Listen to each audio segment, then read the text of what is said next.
Makanya kalau kita bertanya, apakah ruh itu bisa ketemu dengan ruh-ruh orang lain? Imam Ibnu Katsir menjawab, iya, ruh itu bisa bertemu, Pak, selama mereka sama-sama mendapatkan kenikmatan. Tapi bertemunya mereka tidak ada kaitannya dengan kehidupan di dunia. Makanya kemudian Imam Ibnu Katsir itu mengatakan, innal arwah muqassamatun ila qismain. Ruh itu terbagi menjadi dua. Ada ruh yang mendapatkan kenikmatan, ada ruh yang mendapatkan azab. Roh yang mendapatkan kenikmatan, mereka kumpul. Sebagaimana Nabi mengatakan, ila rafiqil a'la. Beliau ingin ketemu dengan rohnya Nabi Musa, rohnya Nabi Ibrahim, rohnya Nabi Nuh, rohnya Nabi Adam. Itu yang dipilih oleh Nabi ketika beliau sebelum meninggalnya dan wafatnya.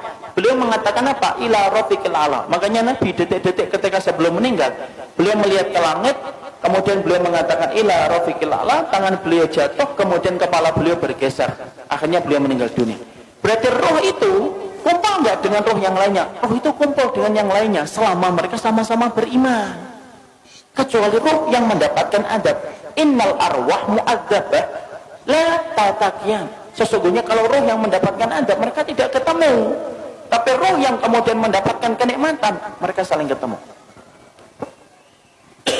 Mereka saling ketemu dan mereka saling bertanya.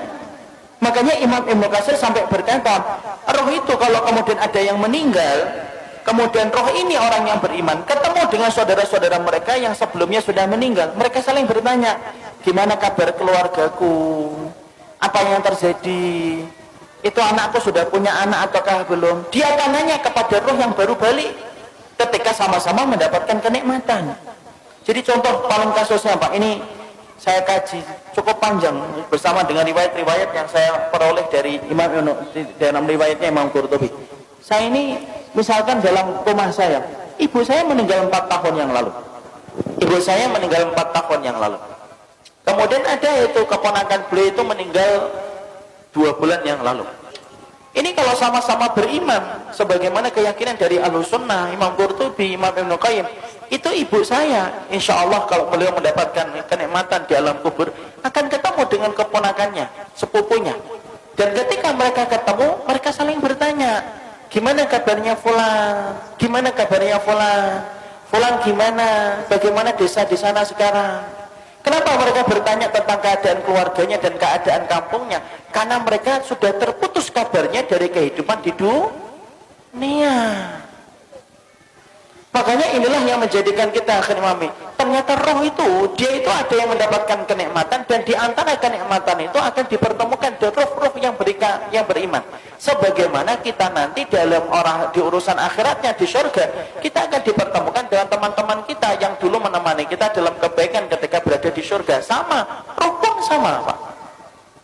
Jadi di sini kita paham tidak ada roh bergentayangan, tapi roh itu mereka akan mendapatkan tempat yang disebut dengan tempat barzah.